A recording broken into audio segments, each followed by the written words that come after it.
Hello, everyone, and welcome to Talkin' Nerdy. Today is Monday, January 20th, 2020, and I'm the host of the show, Cara Santa Maria. And today's a special day. You want to know why? It's because I have a new show out. I'm the science correspondent on the brand new National Geographic series, Brain Games. It actually airs tonight. So if you're listening to this early in the day, you can still catch it. And if you're listening to this after the 20th, that means it already aired and you should be able to watch it and continue to watch every Monday on National Geographic. Okay, not every Monday, but for the next few Mondays until there's no more episodes. Super excited about this show. It was a ton of fun to make. The host is Keegan Michael Key, and we're also joined by mentalist Lior Suchard. I hope you guys like it. I hope you reach out and tell me what you thought. All right. This week's episode is a really interesting one. It's very different from what we usually do here on Talk Nerdy. But before we dive into it, I do want to thank those of you who made Talk Nerdy possible this week. Remember, Talk Nerdy is and will always be 100% free to download.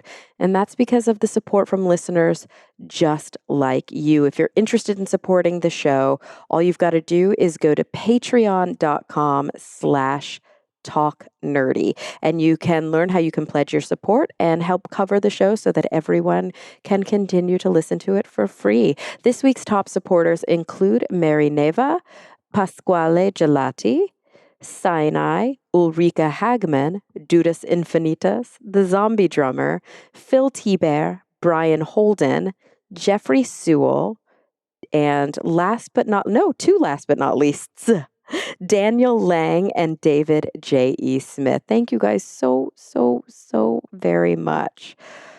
All right. So, like I said, this week's episode is a really interesting one. And that's because I was able to kind of recover some files from 2 years ago in 2018 when I spent a week in the spring in the Amazon rainforest. I had the wonderful opportunity to be hosted by Rainforest Expedition. So I want to thank them also for their support of this episode. Now, Rainforest Expeditions is in the Tambopata in Peru.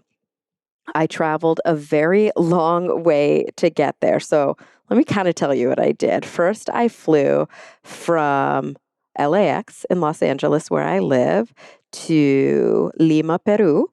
And then I stopped over in Cusco and eventually ended up in Puerto Maldonado. So from Puerto Maldonado, I took a bus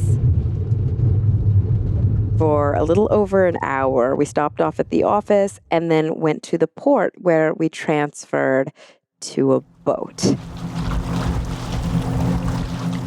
We took that boat to the first lodge, which is called Posada Amazonas. That was a 45-minute boat ride.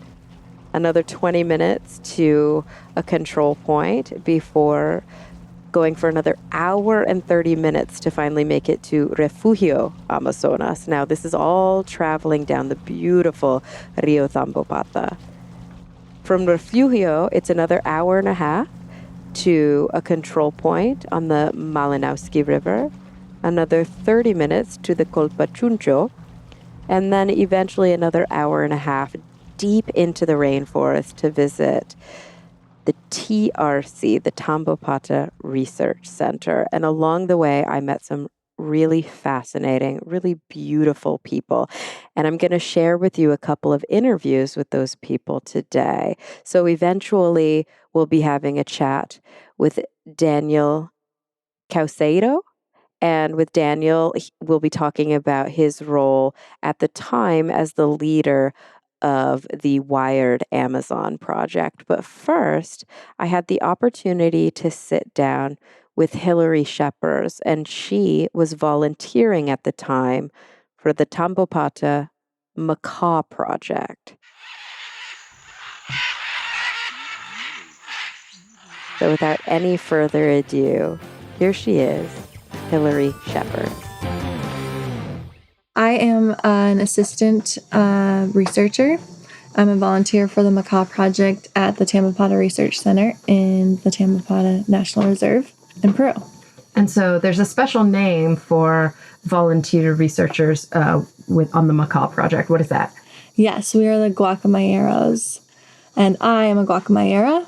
So that means that the Spanish name for parrots is guacamayo.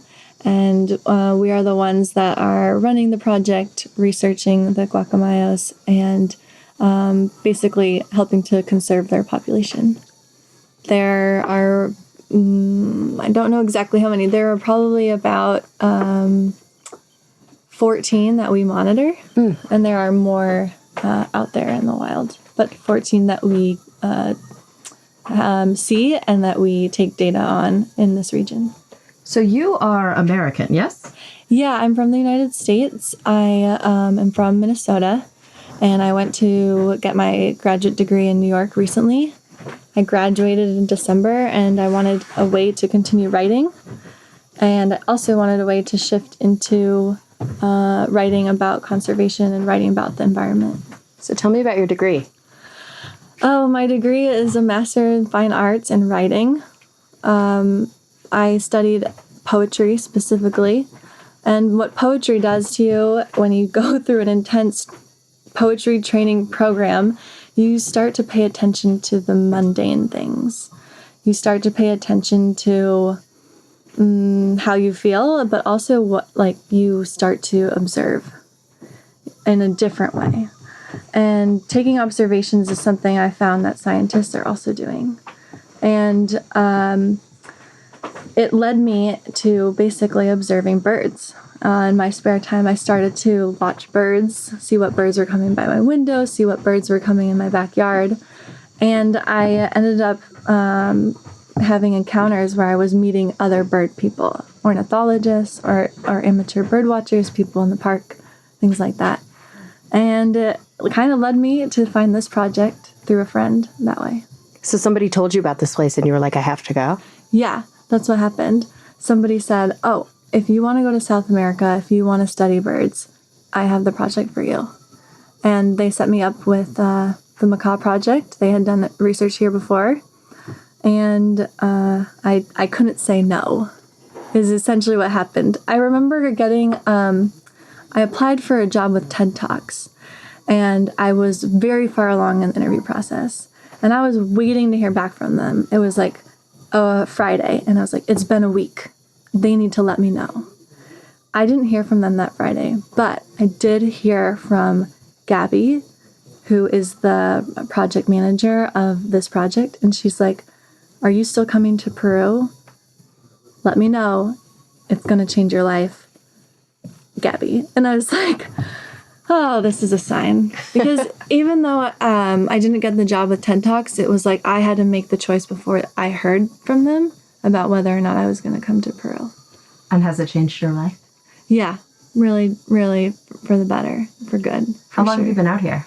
I've been here since January, and I was supposed to end my trip on the 16th, and then I extended my trip. And I'm here for another 2 weeks. So I will be here until April 7th. You think you'll be able to stay away? No, I'm already talking to Rainforest Expeditions about how I can be part of their science communication program, because I found that they have an additional branch that's pretty new to their own company, which is how to communicate about science, how to bring basically what their company does to the public, bring it to tourists, bring it to basically just help conserve the reserve, and also to educate people about nature and the animals that live in this area. So it's a big lifestyle change, though, coming from the Midwest to the tropical rainforest. What has the transition been like for you?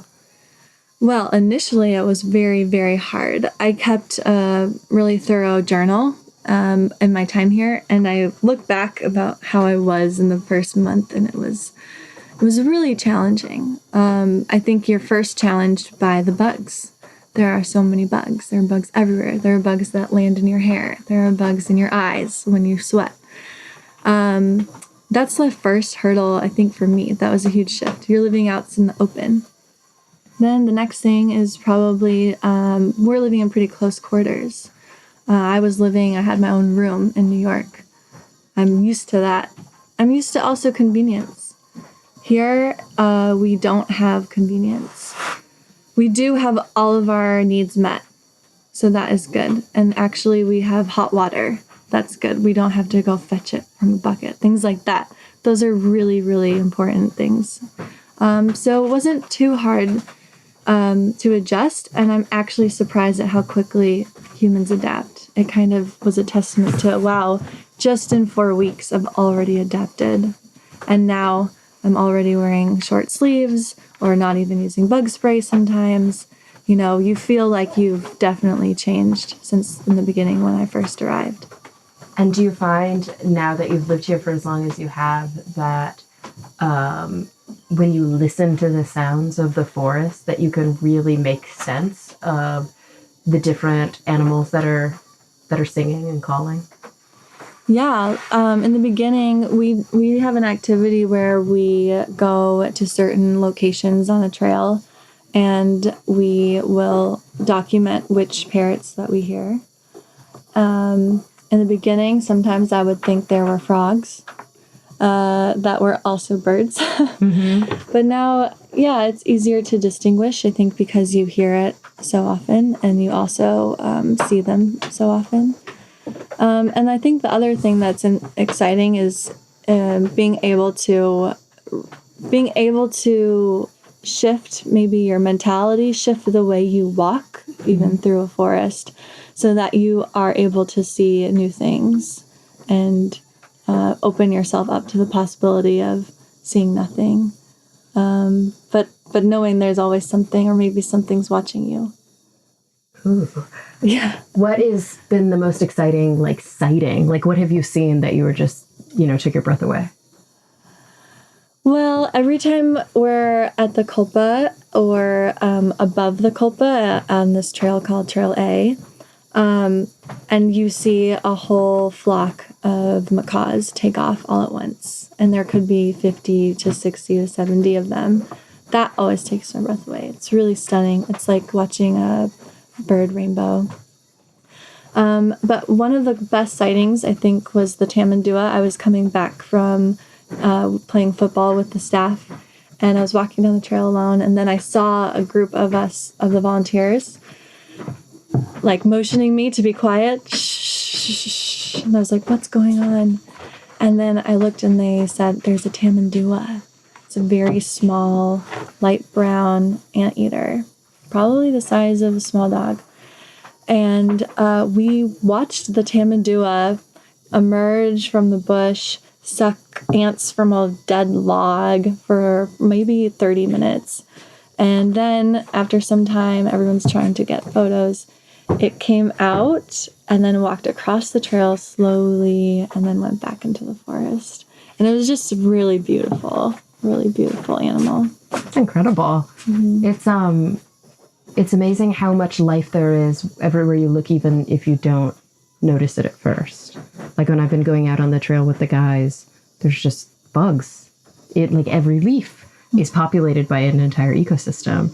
It's been so incredible seeing that. But what's it been like for you being able to work with, wild birds? Like these birds that we think of as pets back home, these birds that we see and we've only ever seen them in like pet stores or like on a pirate's shoulder. What's it been like working with them in their natural habitat? Yeah. At first, I was scared. I was scared that I was intruding on their home.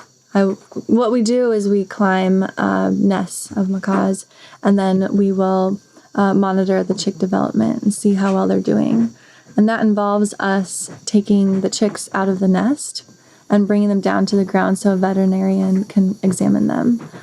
That process as a climber was really hard to adjust to because you're invading their home. And like you said, they're wild birds. They're not used to that. And even if they are used to it, they still don't like it. They're still going to protect their young. They're very powerful and resilient birds. And they're very intelligent. And so that has been interesting in a way of like learning how to navigate and maneuver yourself in that situation, how to protect your own hands, how to protect the chick, how to not irritate them, how to give up and try again later or come at it with a different strategy. We take a lot of good direction from our field leader, who has been managing this project for several years and has a lot of experience with the birds. But we all consult each other on best practices, and we all train each other on how to handle these birds in the best way. Are you going to miss this place when you go home? Yeah, I'm going to cry really hard.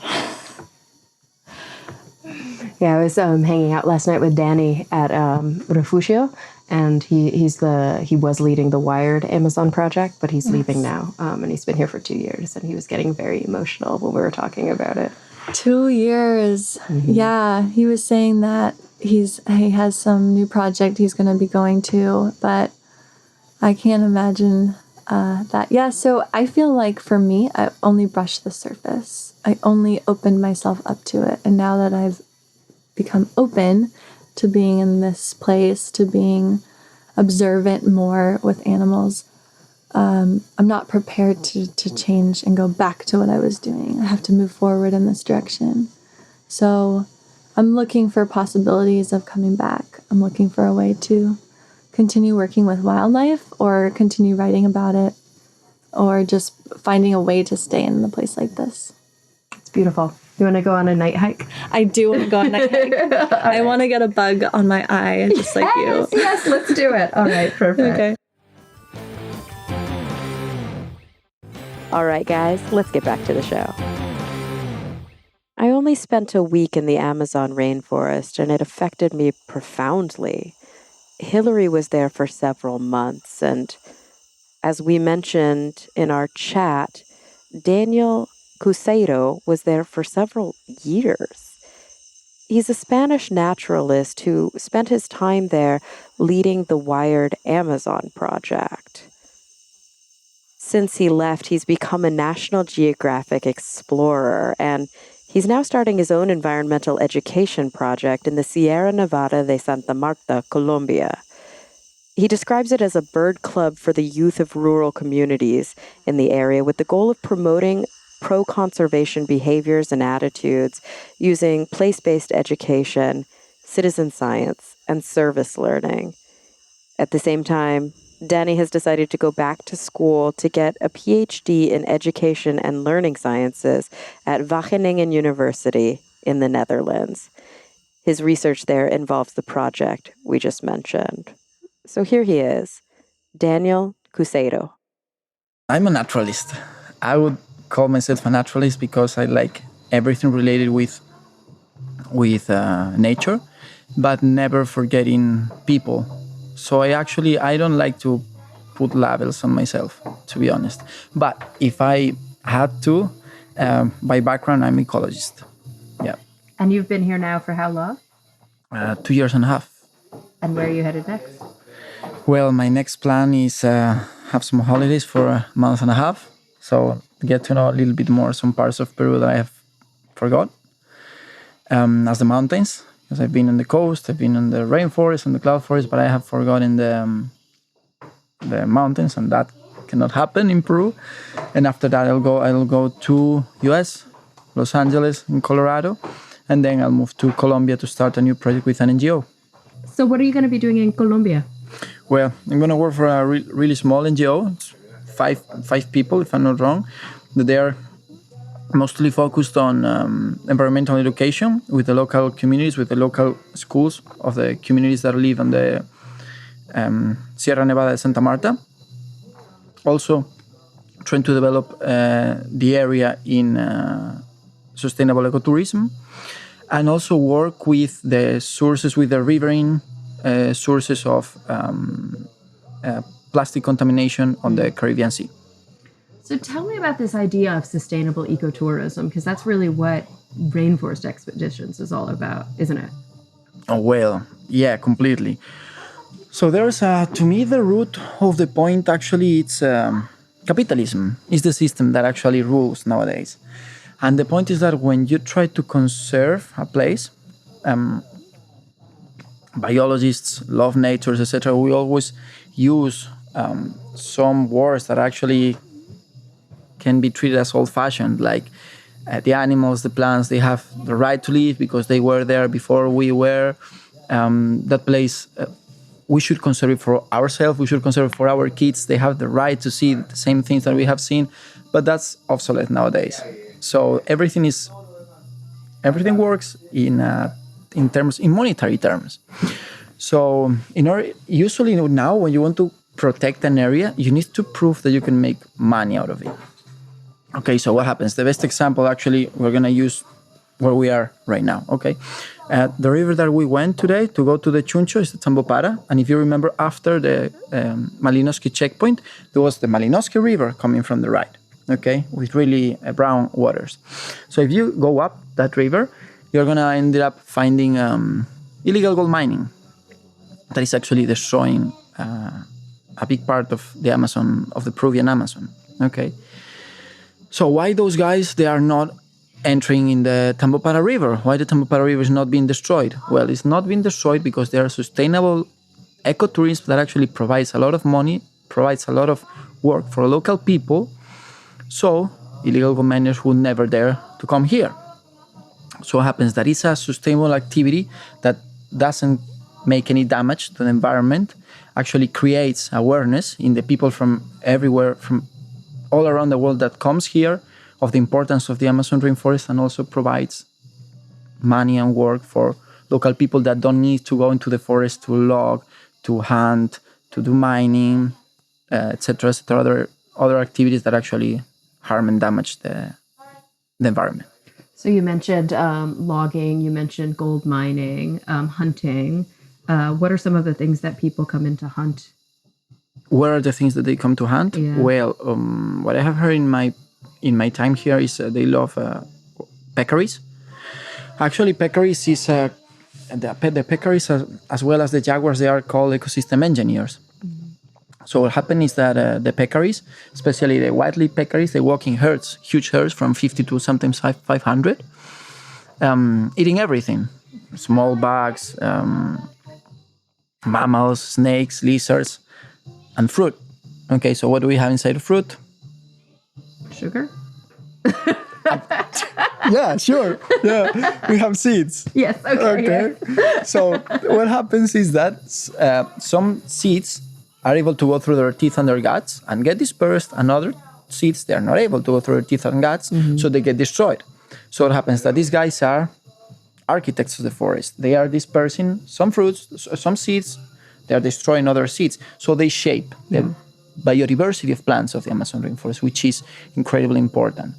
And that's one of the main targets of local hunters here, as well as monkeys. Yeah. For example, howler monkeys, spider monkeys, that actually spider monkeys play the same role as peccaries, even more important because they are better dispersers than the peccaries.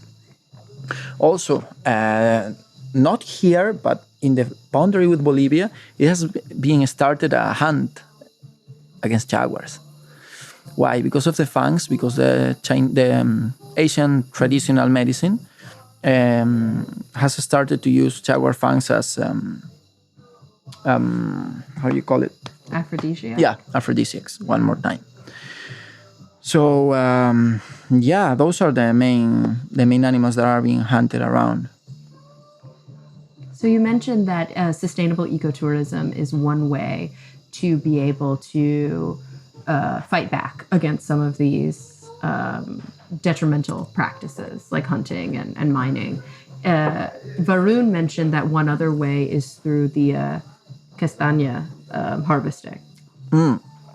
For sure. So the castaña harvesting, to put you in numbers, to give you some examples in numbers, Puerto Maldonado is around 100,000 people. 20,000 people, so 1 out of 5 persons depend on the Brazil nut tree market, directly or indirectly. So, or harvest, or processing, or selling, or transport, etc. So we're talking about a completely sustainable activity that doesn't create any damage to the environment. As well, it can be mixed with what is called it's complicated. What is called selective logging. Mm-hmm. What happens that the Brazil nut trees, they need open spaces. They need holes, gaps. Sorry, they need gaps to grow. So it has been seen that the reproductive rates of Brazilian nut trees, it's even a little bit better than the usual in places where there is selective logging. But what happens that, what can you call selective logging? That's the point. But I think that it can be done as long as you don't go for trees as ironwood that actually harpy eagles, lots of macaws need to nest. As long as you don't go for sorry, what is this? The name of this palm? I could not help you with Yeah, I know. The one, the aguaje palm, the Mauritia palm. As long as you don't go for cedro and caoba anymore. But I think that it can be done. It can be done. And well, of course, if we keep talking about the Brazilian nut tree harvesting thing that is not something particular just from southeastern Peru, from the region we are, but also from the whole Bolivia and northwestern Brazil. So it's an industry, actually. It's an industry that helps to preserve the Amazon rainforest. Yeah, and they're eaten all over the world. Yeah, all over the world. Actually, the one from here, part of the one from here is going to Korea, South Korea. So you can imagine, we're talking about something transoceanic. Okay, I have a couple more questions for you, but I'm going to switch sides because I'm picking up their conversation. But if you're sitting there, I won't. Perfect. That's better. Okay. Oh, I want to talk a little bit, maybe a little what we might call news you can use. So things that people back home might not know about that is directly impacting the rainforest. Or like tropical hardwoods, like purchasing tropical hardwoods. Like why are some of these things, just making a simple decision back home, going to have a positive effect on the rainforest? The ironwood tree, the wood of the ironwood tree, is going for making floors in Japan. Mostly, it's one of the biggest markets of the ironwood tree wood. So yeah, if you are gonna buy furniture, any kind of furniture, a table, chair, whatever, please ask where it's coming from. And if in the shop they cannot tell you, don't buy it, because probably they know, but they don't want to tell you where it's coming from. And there are places that they are certified. They are certified, and they can tell you exactly where it's coming from, and they are not gonna lie to you. Probably you're gonna have to pay a little bit more, but well, that's up to you. It's completely your call, no? But at least being aware of that, I think that it's a powerful thing. Being able to take a call by being aware of what you are doing. Do you think that coming to a place like this and seeing it firsthand helps people change their perspective? Yes. So I think that it shouldn't be needed, but I think that it's a change of 100%. It's a radical change. Once you come here, once you see this, once you smell it, once you hear it, once you touch it, you change completely. Your mind completely changes, and you start to understand how incredible and important is this place. It's not just, we're not talking about South America. We're talking about the lung of the earth, a place that regulates almost the whole water cycle of all America, not just South America. And well, we're talking about the biggest reservoir of medicines of the world. So all the pharmacopoeia of the world comes from the Amazon rainforest. So what would we do without this place? I think that we are damned without the Amazon. So we better start to be aware of it and take care of it in the way that we can, for sure. Not everybody can come here or have the money to donate to different programs or whatever. But I think that in the ways that we have been talking, just looking in the products that you eat, if they have palm oil, not buying furniture that come from the Amazon rainforest, trying to avoid as much as you can to buy gold, or at least ask where it's coming from. Peru is the 5th biggest exporter of gold in the world, and everybody knows that actually our smartphones, our TVs, our computers, everything has gold. So I understand that it's very complicated to go deep in the origin of every product that we have with gold, but at least in jewels, all that kind of stuff that you can ask would be great. Try to avoid to buy it, or at least try to avoid the gold that comes from rainforest. All of us, we can help in our measure. We have part of the solution in our hands. So you mentioned that it really does kind of shift your perspective. My last question is about people like you. So you are from Spain. Are you from a big city? No, I'm from a really small town. Small town, but Yeah. not like a wild place, just a village. Yeah, just a village, a coastal village, but not a wild place at all.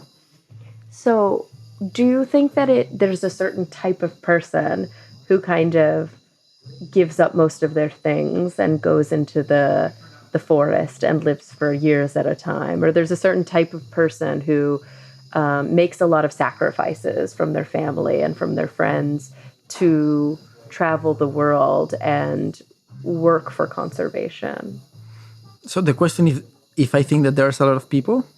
Is there something particular about you that makes you that kind of person? Do you find that when you are spending time in these places that you are kindred spirits, that the people that you meet are very similar to you and that you have a similar passion? Well, I think that you said you summarized all my answer in the last word that you said, that is passion. I think that passion drives me, and I have seen in these 2 years completely different people, different personalities, different abilities, different knowledge. But I think that I can tell you that 95% of the people that works in conservation is driven by passion. Well, you cannot work in conservation without passion. I think that it's something that most of the people now, the world lives in the brain instead of living in your heart and letting your instinct tell you a little bit what to do. And I think that that's one of the problems of the world. I think that we should live more on actually how we feel, what we feel, than what we think. We think and rethink once and again. But I think that this kind of works that actually they are driven by passion is something that you feel. You don't care about. Most of the people here that works in conservation, they get barely paid, but we are always with our smile, with our sweat, with everything that actually this place and everything we love needs, So yeah, you don't care about most of the stuff. You are just doing what you love, and that's it. Yeah, you're doing what you like, and we all love to share. It's like Aaron, Juan, Male, Nico, myself, Baron, we all love to share what we do because we try to spread our passion and what we do and what we love. I think that's our spirit. We are, in some way, I don't know. For example, I don't know why I'm like how I am, but we have that spirit, that is like we love to share the natural. We have this connection with the natural world. We look at a bird. Baron looks at a tree, and you hear Baron talking about Brazilian trees, and it's like you almost cry. You hear Aaron talking about bugs, and it's like, oh my God, what's going on with this world that I've never taken a look to it, And you hear me talking about birds and how they inspire me, and it's like I feel plenty with them just looking at them. It's a deep connection that you cannot really explain with words. It's something that you feel. So I think that's the common factor of all of us that work in conservation. And just one last thing, maybe you can help paint a picture for me, because you are so good with your words, about when people come here, whether you live here or whether you're a guest at the lodge, you can't help but be connected to nature, right? Because you don't have one whole wall of your room. You're always outside. Uh-huh. Tell me a little bit about what it is. Maybe paint a picture of what it is like to be in your room or to be in the lodge, that nature is everywhere. It's biting my face right now. Well, to be honest, at the beginning, it's a big lap on your face because it's a contrast. Nature surrounds you everywhere, and it's hard, it's strong. It's something that you are not used to, especially we come from cold places, North America, Europe. it's hard. You are surrounded by the humidity, the heat, all the bugs the whole time. Your wounds get infected, etc. It's intense. It's really powerful, but with the time you get used to it. You know that human beings, we are so adaptable, so we can adapt to actually, I think that every condition, no matter which one. So at the very end, you are a part of it, and it's the better thing, to be honest, is how your senses get sharper. They get really sharp in your sight, especially your ears and your scent. You know that our scent is something that our capacity of smelling, it's something that I think that humans in cities have lost a lot, because you just smell smoke. But here you start to smell flower that is blooming in that place, that palm is producing fruits, and you smell how it's rotting. You smell the poop of the howler monkey. So as the time passes by, you realize that you're able to get more things of the world that is around you. At the beginning, you are a stranger, but as long as the time goes by, you realize that you are getting into it. You start to feel it. You start to understand it. You start to realize that everything around you is alive, and that you actually can be a part of it and sense it. It's really, really beautiful. Actually, I'm living this place in the moment that I feel more connected with it. That I feel that I can sense more things. I can hear tons of birds. I can identify them. I have incredible eyes for looking for insects as well. So yeah, it's a little bit sad actually. I have felt a little bit sad today for the fact that I'm leaving, but well, it has been beautiful, and I think that everything has an end. So I might come back. I don't know if the same, if I'm gonna be able to feel the same level that I'm feeling right now, but it has been wonderful.